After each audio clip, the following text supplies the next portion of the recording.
हर हर महादेव। मद महेश्वर की यात्रा संपन्न करने के पश्चात हम पहुंच चुके थे गुप्त काशी। महाभारत के युद्ध के बाद जब पांडव शंकर को ढूंढते हुए बनारस पहुंचे तो भगवान शिव उनसे नहीं मिलना चाहते थे और वे नंदी का रूप धारण कर केदारखंड के इस क्षेत्र में वास करने लगे, जिस वजह से इसका नाम गुप्त काशी पड़ गया।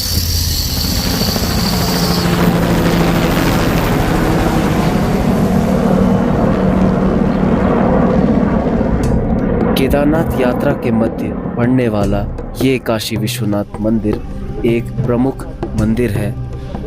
मंदिर के सामने एक मणिकर्णिका कुंड है जहाँ दो नदियों की धारा आकर मिलती है। कथा के अनुसार भगवान श्री कृष्ण ने यहाँ गंगा जी और यमुना जी को प्रकट किया था और यही वो स्थान भी है जहाँ भगवान शंकर ने माता पार्वती को शादी करने का वचन भी दिया था।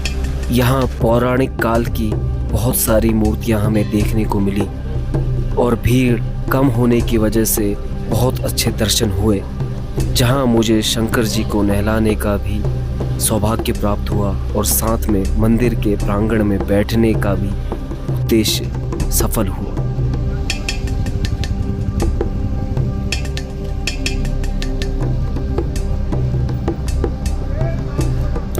यहाँ आपको नित्य ही नए वाहन देखने को मिलेंगे। परंपरा के अनुसार केदार घाटी में जब भी कोई नया वाहन लेता है वह आशीर्वाद के लिए सबसे पहले काली मठ आता है।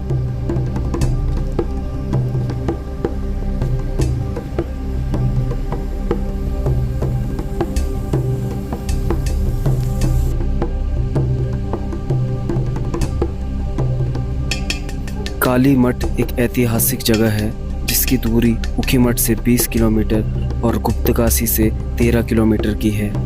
सरस्वती नदी के तट पर बसा ये मंदिर साल भर खुला रहता है और स्कंद पुराण के 62वें चैप्टर में भी इसका जिक्र मिलता है।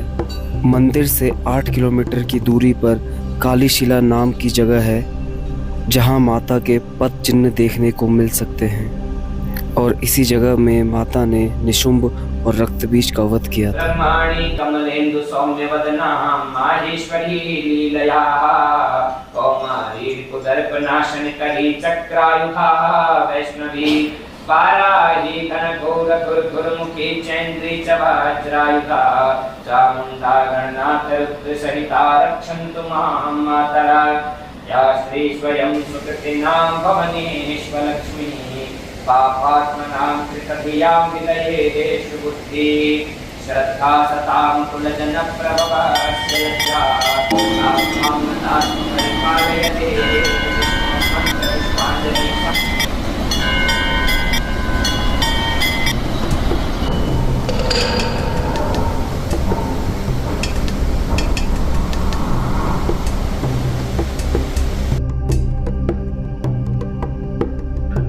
दर्शन से पहले हमने सरस्वती नदी में नहाने का निश्चय किया। यहाँ का पानी अत्यंत ठंडा था, लेकिन यहाँ स्नान करके लगा कि मानो नया जीवन मिल गया।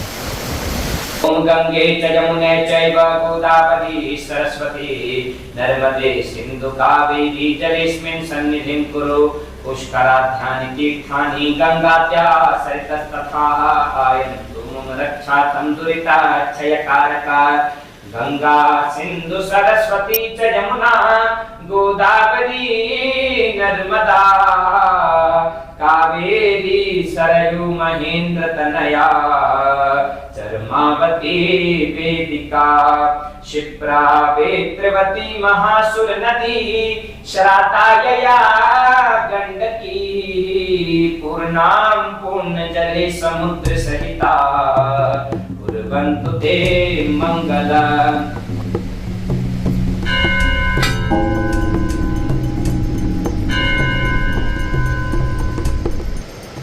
जब रक्त बीज के कोप से देवता कोपित हुए तो वे माँ भगवती की शरण में गए और यहीं माँ काली ने उन्हें अभय वरदान दिया। कालखंड में माता ने रक्त बीज का वध किया और उसके पश्चात माँ यहीं धरती में समा गई। जिस जगह माँ धरती में विलीन हो गई, उसी जगह माँ के श्रीयंत्र की पूजा होती है। भगवान कालिदास की जन्मस्थली भी यही है जहाँ उन्होंने तप किया।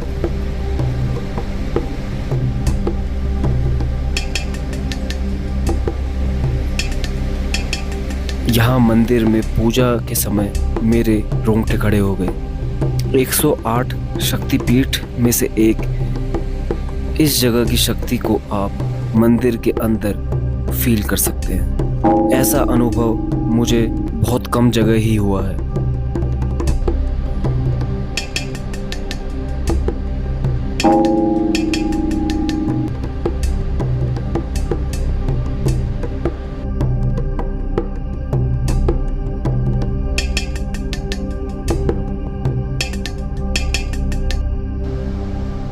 यहाँ मंदाकिनी नदी मधुगंगा से आकर मिलती है। इस जगह रुकने का बहुत मन हुआ, पर हमें काफ़ी देर हो चुकी थी और रास्ता काफ़ी लंबा था।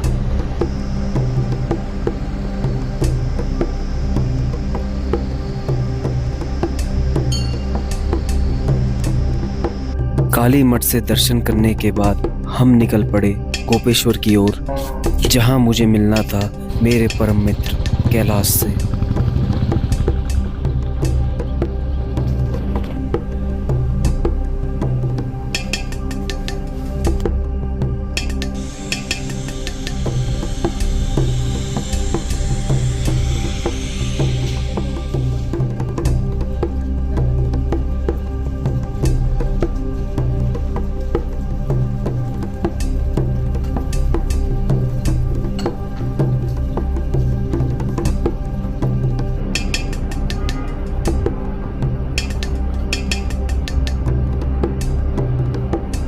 गोपीनाथ मंदिर का वातावरण अद्भुत है। शाम को होने वाली आरती यहाँ का एक मुख्य आकर्षण है। मैं इसे कभी नहीं मिस करता।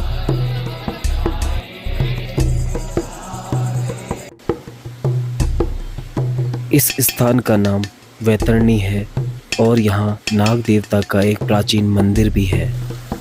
इसी पानी से भगवान रुद्रनाथ को नहलाया जाता है। प्राचीन काल में इस स्थान की महिमा कुछ और ही रही होगी।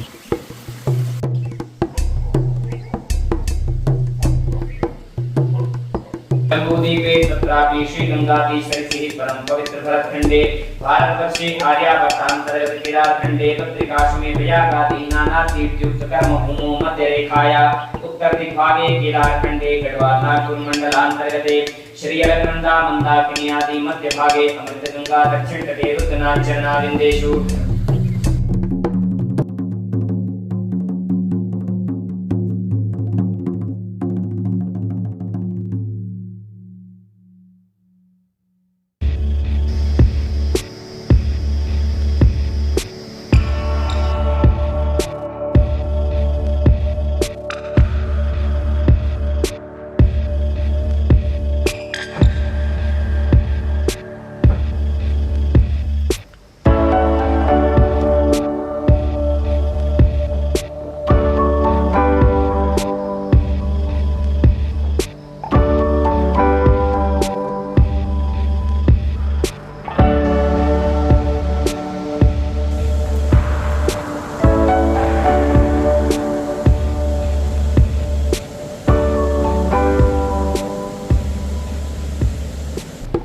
गोपेश्वर से 12 किलोमीटर की दूरी पर मंडल गांव पड़ता है और वहां से 5 किलोमीटर का ट्रैक मां अनुसुया देवी के मंदिर को निकलता है।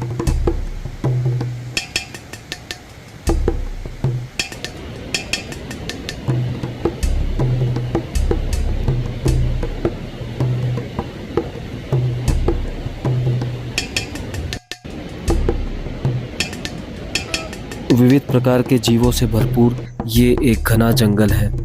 यहाँ एक विचित्र सुगंध का अनुभव हुआ जो मुझे लगा कस्तूरी मृग की है, जो चोपटा के जंगल में पाए जाते हैं, पर बाद में पता चला कि ये चंपा के पेड़ों की सुगंध है जो अत्यंत मनमोहक है।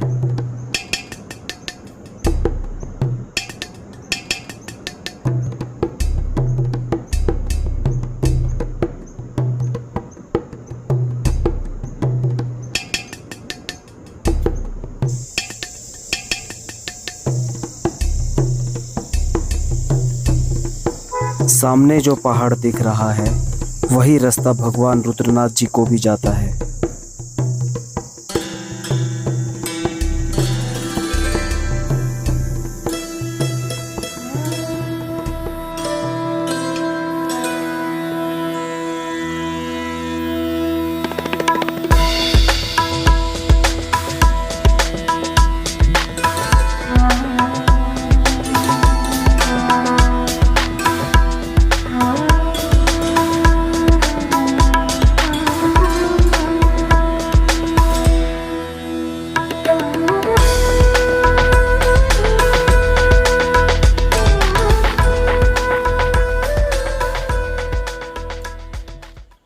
एकदन्तश्च कपिलो गजकर्णकः लम्बोदरश्च विकटो विघ्ननाशो विनायकः धूम्रकेतुर्गणाध्यक्षो भालचन्द्रो गजाननः द्वादशैतानि नामानि य पठेत् शृणुयादपि विद्यारम्भे विवाहे च प्रवेशे निर्गमे तथा सङ्ग्रामे सङ्कटे चैव विघ्नस्तस्य न जायते शुक्लाम्बरधरं देवं शशिवर्णं चतुर्भुजं प्रसन्नवदनं ध्यायेत् सर्वविघ्नोपशान्तये अभीप्सितार्थसिद्ध्यर्थं पूजितो यः सुरासुरैः सर्वविघ्नहरस्तस्मै गणाधिपतये नमः।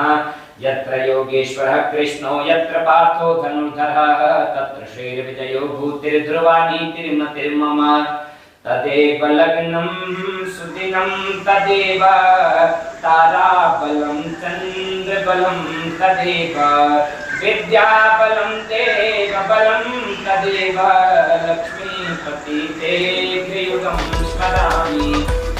माता अनुसुया की सती अनुसुया के रूप में भी पूजा होती है। उनके सतीत्व धर्म का इतना तेज था कि आकाश मार्ग से जाते हुए देवता को भी उसका अनुभव होता था। रामायण में भी माँ सीता उनके पास आकर रुकी थी और उन्होंने माता को वरदान भी दिया था। एक कथा के अनुसार जब भगवान शिव, विष्णु जी और ब्रह्मा जी उनकी परीक्षा लेने के लिए उनके आश्रम गए तो उनके पानी के छींटे मारते ही तीनों देवता बाल रूप में आ गए और वहीं उन्होंने बच्चों की तरह उनका पालन पोषण किया, जिससे प्रसन्न होकर ब्रह्मा विष्णु महेश ने माता से वरदान मांगने को कहा और माँ अनुसुया ने उन्हें ही पुत्र रूप में प्राप्त करने की इच्छा की। भविष्य काल में चंद्रमा ब्रह्मा के रूप में, भगवान दत्तात्रेय विष्णु के रूप में और भगवान शिव दुर्वासा के रूप में माँ अनुसुया को जन्मे। इसी तरह पुत्र प्राप्ति के लिए या संतान प्राप्ति के लिए लोग पूरी भारत से यहाँ माँ के दर्शन को आते हैं।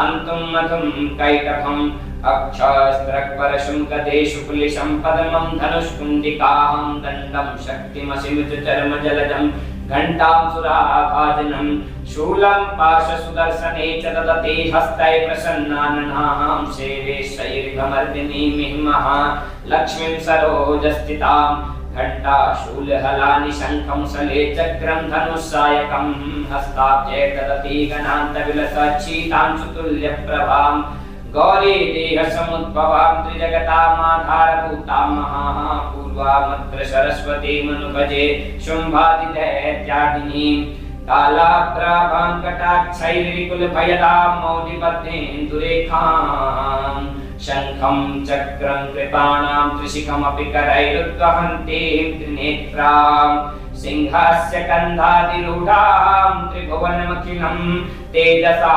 पूरयन्तीं ध्यायेत् दुर्गां जयाख्यां दिदिशि परिवृतां सेवितां सिद्धिकामयी बालिरपेद्युक्तिमिन्दुकिरीटां तुङ्गकुचां नयनत्रययुक्तां